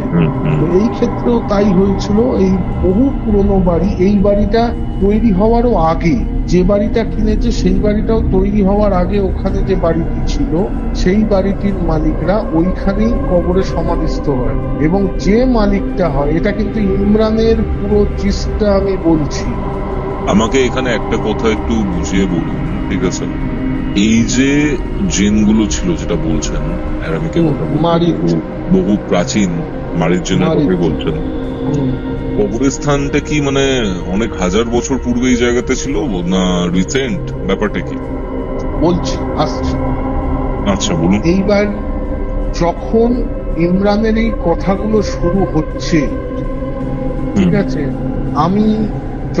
আমি আমার সমস্ত আমার ইয়ে করে যাচ্ছি, তখন আমরা যখন জিনিসটাকে দেখছি, ওকে বিভিন্ন রকম আয়াত সূরাত ওদের যে বিভিন্ন রকমের আছে জিনিসপত্র, সেই দিয়ে যখন অনেকটা কবজা করে এনেছে। আর জানলে জিন যখন কাউকে ধরে তাকে কিন্তু শারীরিক দিক থেকে সমস্ত দিক থেকে ক্ষতি করতে শুরু করে, একদম তার শরীর কিন্তু পুরো শেষ করে দেয়, তাকে কিন্তু কখনো সঠিকভাবে ঠিক করা যায় না যদি কাউকে জিন ধরে। খুব ডিফিকাল্ট এটা। চট করে ঠিক করা যায় না। বলছে আমি ছেড়ে তো একে কোনোদিন যাব না, তুমি আয়াত সূরা দিয়ে আমাকে দোহাই দিচ্ছ, সেই জন্য আমি হয়তো ওকে পার্শিয়ালি ছাড়বো, পুরো ছেড়ে যাব না। আর এই যে আমি যে এখানে এসছি, এখানে আমাকে আনা হয়েছিল প্রায় 350 থেকে 400 বছর আগে আমাকে এখানে আনা হয়েছিল। আচ্ছা, কে এনেছিল? নিচে যে ভদ্রলোকের কবর শায়িত আছে সেই ভদ্রলোক ওকে ওদের জায়গা থেকে কোনো না উনিও ছিলেন তন্ত্রক্রিয়া স্পেশালিস্ট, মুসলিম তন্ত্র। কুফরি করতেন। হ্যাঁ, কুফরি পড়তেন, সরি, ইয়েস কারেক্ট, নট তন্ত্রক্রিয়া, কুফরি, ঠিক আছে, কুফরিতে স্পেশালিস্ট, মানে মুসলিম তন্ত্র আর কি। তো সেই ক্ষেত্রে উনি একে এখানে আমন্ত্রণ করেন এবং ওর দোরধরা হয়ে থাকে। দোরধরা মানে ওকে বচনবদ্ধ। মারিদ জিনকে চট করে বশ করা সম্ভব নয়, মারিদকে ডাইরেক্টলি বশ করা সম্ভব নয়। অনেকে হয়তো বলে বশ করা যায়, আমি জানি না, যেটুকু আমি জানি বলছি, বশ করা সম্ভব নয়। যখন এই পুরো ঘটনাটা জানতে পারলাম, 450 থেকে 500 বছরের পুরনো ওইখানে যে বাড়ি ছিল তারই ছেলে মেয়েরা ওই বাড়ির নিচে ওদেরকে কবর দেওয়া হয়, ওর আত্মীয় স্বজনরা দেয়, এবং এই জিনের জন্যই ওদেরকে মরতে হয়। কারণ কোন রকম ভাবে কথা ওই ভদ্রলোক শেষ অবধি রাখতে পারেন না, কারণ ওই জিনের সঙ্গে কথা ছিল ওই যে ভদ্রলোকের ছেলে মেয়ে এবং ভদ্রলোক ভদ্রমহিলা যাদের কবর ওই বাড়ির নিচে আছে, তার মেয়েটিকে ওই জিন পছন্দ করত এবং এই মেয়েটির সঙ্গে মেয়েটিকে চেয়েছিল। সেটি ওর বাবা মানা করে এবং পরবর্তী ক্ষেত্রে ওই 4 জনকেই জিন মেরে ফেলে। এবং আগুনের সাথে খেলা, আগুনের সঙ্গে খেলা, কারণ দেখো জিন তো একটি আগুন থেকেই মানে তৈরি হওয়া এই বস্তু। হ্যাঁ, মানে আল্লাহ স্মোকলেস ফায়ার থেকে বানিয়েছে। হ্যাঁ, স্মোকলেস ফায়ার থেকে এটা বানানো, ঠিক আছে। এদের আগুন অন্য রকম রঙের হয়, এদের আগুন অন্য জল দিয়ে এরম ভাবে নেবানো যায় না চট করে, কিন্তু জলই হচ্ছে ওদের শত্রু, জলই হচ্ছে ওদের শত্রু। যদি কাউকে জিন ধরে তাকে যদি সঠিকভাবে চিকিৎসা করতে হয় তবে তাকে জল চিকিৎসাই করতে হবে এমনিতে, ঠিক আছে, অনেক ক্ষেত্রে রক্ষা পাওয়া যায়। মানে এই জমজম কূপের যে জলটা সেটা ইউজ করা মারাত্মক রকম, ঠিক আছে, জমজম কূপে আবে জমজম যেটাকে বলা হয় সেটা সেই হিসেবে ইউজ করা হতো। এইবার এই ক্ষেত্রটাতে যখন এই পুরো ঘটনাটা আমাদের সামনে এলো তখন আমরা বুঝলাম ঘটনাটি কি। ওই যে ভদ্রলোক কুফরি করতেন ওখানে কবর দিয়ে দেওয়ার পরে ওই বাড়িটাতে আর কেউ থাকেনি। পরবর্তী ক্ষেত্রে ওই বাড়িটি পুরো হয়ে যাওয়ার পরে ওই বাড়িটি ভেঙে হয়তো যারা মাটি ওলট পালট করে বানায় তার আমরা জানি না কতখানি গভীরে হয়তো কবরটি ছিল, মাটি ওলট পালট করার সময় কি পেয়েছিল আমি জানি না। তো যাই হোক, তো সেইখানে আবার নতুন বাড়ি বানায়, যে বাড়িটি এরা কিনে। মানে এটা তো স্বাধীনতার অনেক আগের ব্যাপার তাহলে, মানে যখন ব্যাপারটা ঘটেছিল। যখন ব্যাপারটা ঘটেছিল সে তো বহু আগে, এক্স্যাক্টলি 300, 350, 400 বছর বলছেন আপনি। হ্যাঁ বহু আগে। তারপরে ওই বাড়ি ভেঙে ওখানে মাঠ, ওই বাড়ির বহু অংশ বড় মাঠ, সেখানে অল্প অল্প করে বিভিন্ন রকম লোকজন কিনে কিনে কিনে কিনে বসতি স্থাপন করে। কিন্তু এদের যে ক্ষেত্রটা, এটা অদ্ভুত ভাবে, ওই যে প্রথমে বলেছিলাম ডেড এন্ড, ডেড এন্ড বলেছিলাম না, বাড়িটা ডেড এন্ডে। আর একদম, তুমি যে বললে ডেড এন্ডে বাড়ি সবসময় খারাপ হয়, কারণ ওদের ভাগ্যে পড়েছিল যখন এই বাড়িটা, দেখো আগেকার দিনের যে সমস্ত বড় বড় বাড়ি জমি, সেগুলোই তো পরবর্তীকালে ভেঙে ভেঙে এই সমস্ত আমাদের মতন পাড়া গজিয়ে উঠেছে। এগুলো তো হয়তো কোনো কারুর না কারুর জমি ছিল একটা সময়। আজ থেকে 200 বছর আগে দেখবে হয়তো এখানকার জমিদারদের জমি ধীরে ধীরে বিভিন্ন লোককে বেচে বেচে লোকজন বাড়ি ধর করেছে। তো ওইখানে যে জমিটা কিনেছিল সেইখানেই ছিল ওই কবরটা, ওই ডেড এন্ডের ওইখানে। এবং এর আগেও যে বাড়িটা তৈরি করেছে সে কিন্তু সেই বাড়িটা ভোগ করতে পারেনি। সেই বাড়িটা প্রথম যিনি বানিয়েছিলেন তার ছেলের অপমৃত্যু ঘটে অপঘাতে, তারপরে তিনি সেই বাড়ি ছেড়ে চলে যান। দ্বিতীয় যিনি কিনেছিলেন তিনি ওখানে কোনো রকম ভাবেই রাতও কাটাননি, থাকেননি, তিনি ইনভেস্ট করার জন্য কিনেছিলেন, তিনিও বেচে দেন। আর একজনকে, থার্ড নম্বর লোক যারা ছিল তারা ওখানে থেকে সবাই অসুস্থ হয়ে পড়ছিল, কেউ কোনো রকম ভাবে সুস্থ থাকছিল না, ধার দেনায় জর্জরিত হয়ে পড়ছিল, তারা ওই বাড়ি ছেড়ে দেয়। চতুর্থ জন হচ্ছে এই ভদ্রলোকেরা যারা এই বাড়ি কেনে। এবং রিকনস্ট্রাকশনের সময়, রিকনস্ট্রাকশন যখন করছে পরবর্তী ক্ষেত্রে, যখন আমি জিজ্ঞেস করি ওদের, জিজ্ঞেস করুন যখন রিকনস্ট্রাকশন করছে তখন কিছু ঘটেছিল কিনা, তখন বলছে এই উঠোনটাকে যখন ওরা পুরোটাকে তৈরি করছে এবং উঠোনের সামনের যে ঘরটাকে ওরা তৈরি করছে, তখন রাত্রিবেলা যখন ওরা, মানে মিস্ত্রিরা যখন ওখানে ছিল, তারা যখন রান্না করে খেতে বসে ওরা কি করতো, ওই মাঝে মধ্যে এঁটো কাটা, ওই হয়তো পাশে একটা জায়গা টাইপের ওখানে ছুঁড়ে ফেলে দিত। একদিন ওইখানে ছুঁড়ে ফেলেছে, যে ফেলেছে সে ওখানেই দাঁড়িয়ে আছে। তখন অন্য লোকেরা, আরো দুজন মিস্ত্রি এসে বলে, কি রে তুই এখানে দাঁড়িয়ে আছিস কেন? যখন ওকে টানতে গেছে তখন ওই 2 হাতে 2টো মিস্ত্রির গলা ধরে নিয়েছে। তারপর কি হলো? 2 হাতে 2টো মিস্ত্রির গলা ধরে নিয়েছে। প্রথমে এই জিনিসটা ওরা কেউ বলতে চায়নি, ওদের যে মিস্ত্রি, হেড মিস্ত্রি ছিল, সে সঙ্গে সঙ্গে চেঁচিয়েছে, সঙ্গে সঙ্গে ওদেরকে ছেড়ে দিয়েছে। ওরা তো ভয়ের চোটে পরের দিন থেকে একজন, একটা যার গলা ধরেছিল একজনের জ্বর, আর একজন পালিয়ে গেল। যে গলা ধরেছিল সে নিজেও অসুস্থ হয়েছিল অনেকদিন, প্রায় 20-21 দিন জ্বরে পড়েছিল। আর এরা হচ্ছে সব মুর্শিদাবাদের রাজমিস্ত্রি, বুঝলে তো, মুর্শিদাবাদ থেকে রাজমিস্ত্রি প্রচুর আছে। মুর্শিদাবাদের রাজমিস্ত্রি, এরা সব বাড়ি চলে যায়। যে কন্ট্রাক্টর সেই ঘটনাটা চেপে গেছিল, যাকে কন্ট্রাক্ট দিয়েছিল সেই ঘটনাটা চেপে গেছিল। এই বাড়িতে পরবর্তী ক্ষেত্রে এই ঘটনাগুলোর পরার পরে এবার আবার একটুখানি প্রথম আসল ঘটনাতে ফিরে আসি। যখন ওই মেয়েটির সঙ্গে এই সমস্ত কথাবার্তা হচ্ছে তখন ইমরান বলল, ঠিক আছে তোমার কি লাগবে? বলে আমার এই মেয়েটাকে লাগবে। বলে এটা সম্ভব নয়, এই মেয়েটিকে তোমায় দেয়া যাবে না, এইটুকু শিশু বাচ্চা মেয়ে, তুমি এর সঙ্গে তুমি যা করতে চাইছো তা অসম্ভব ব্যাপার, তুমি এক্ষুনি ছেড়ে চলে যাও। সে কিছুতেই যাবে না। ইমরান প্রথমে তার আয়া সুরাত এবং সমস্ত কিছু পাঠ করে এবং সমস্ত কিছু করে প্রথমে মুক্তি দিল। এই যে দেখা দিত বলেছিলাম না, যে বাচ্চাটাকে দেখা দিয়েছিল, বাচ্চাটি বলেছিল একটা মহিলা আর একজন কিরকম একজন পুরুষ মানুষ আমাকে দেখা দেয়। এরা কিন্তু দেখা দিচ্ছিল বারবার সাবধান করার জন্য। আচ্ছা, এরা কিন্তু কোনো ক্ষতি করেনি। বুঝতে পারছি। এদেরকে ইমরান মুক্তি প্রদান করে। পরবর্তী ক্ষেত্রে এই মেয়েটিকে বিভিন্ন রকমের জোর করে মানে বিভিন্ন রকমের ওদের সূরা পাঠ করে এবং বিভিন্ন রকমের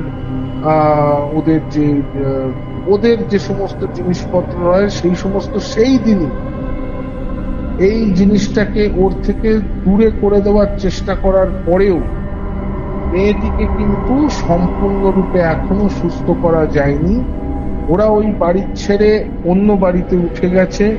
ওই বাড়িটা এখন সম্পূর্ণরূপে আমি সঙ্গে সঙ্গে বলি যে এই বাড়িতে ছেড়ে দিন। এই বাড়িতে থাকা বিপদের সমতুল এবং এই বাড়ির জমি অশুভ। এই বাড়িকে পুরো ভেঙে নিচের থেকে ওপর অব্দি পুরো সম্পূর্ণরূপে মাটি ওলট পালট করে নতুন জমি করে নতুন বাড়ি করে তার উপরে সম্পূর্ণরূপে গৃহবন্ধন করে পরবর্তী ক্ষেত্রে আপনারা থাকবেন।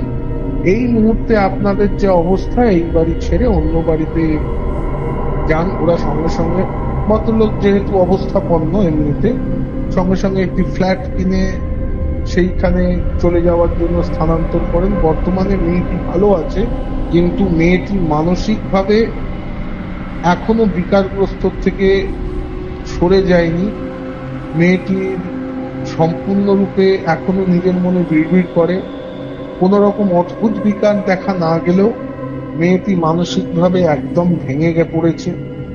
ধীরে ধীরে ওর হিলিং এর চেষ্টা করা হচ্ছে। ঠিক আছে, মেয়েটিকে অনেক আমরা বিভিন্ন রকম ভাবে, ও মাঝে মধ্যে আসে বিভিন্ন রকম ভাবে, ওকে আমরা যে সময় আসতে বলেছি আমি এবং ইমরান মিলে মেয়েটির হিলিং এর চেষ্টা করা হচ্ছে। মেয়েটি সম্পূর্ণরূপে সুস্থ নয়। এখনো মাঝে মধ্যে ও কারোর সঙ্গে কথা বলে এবং রাত্রিবেলা যখন শুয়ে থাকে তখন ও সকালবেলা মাকে বলে, মা আমার শরীরে খুব ব্যথা। ঠিক আছে, যাই কি জন্য ব্যথা অনেকেই বুঝবে। যাই হোক, তো সমস্ত রকম বাচ্চা মেয়েটির হ্যাঁ এখনো অব্দি সম্পূর্ণরূপে সুস্থ না হলেও অনেকটা সুস্থ। বাচ্চা ছেলেটি সম্পূর্ণরূপে সুস্থ। বাচ্চা ছেলেটির উপরে প্রভাব বিস্তার করতে পেরেছিল কিন্তু পজেস করতে পারেনি। প্রভাব বিস্তার করার পজেস করার মধ্যে অনেক তফাৎ আছে। একটা জিনিস হচ্ছে আমি লোকটাকে পজেস করে দিচ্ছে একটা কোনো নেগেটিভ এন্টিটি, আর একটা লোকের উপরে তার উপরে বিভিন্ন রকমের ক্রিয়া করছে একটা নেগেটিভ এন্টিটি। এই দুটোর মধ্যে তফাৎ আছে। বাচ্চা ছেলেটি সম্পূর্ণরূপে সুস্থ। ভদ্রলোক ভদ্রমহিলার এমনিতে কোনো অসুবিধা নেই, যে ফ্ল্যাটে আছে। কিন্তু মেয়েটি এখনো যে অবস্থায় আছে অনেক হিলিং দরকার।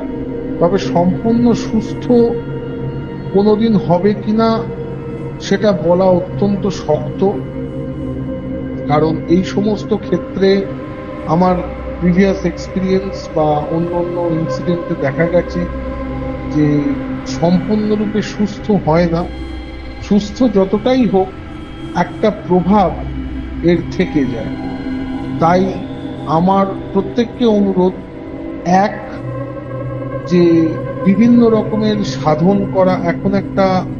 এখন তো সোশ্যাল মিডিয়ার জন্য বিভিন্ন রকমের মন্ত্র তন্ত্র, বিভিন্ন রকমের ক্রিয়া উপায়, বিভিন্ন বই, বিভিন্ন তন্ত্রের বই, ক্রিয়ার বই উপলব্ধ, বা বিভিন্ন মার্কেটে কলকাতা গেলে এই সুলেমানি তন্ত্রের বই, এই কুফরির বই, এই অমুকের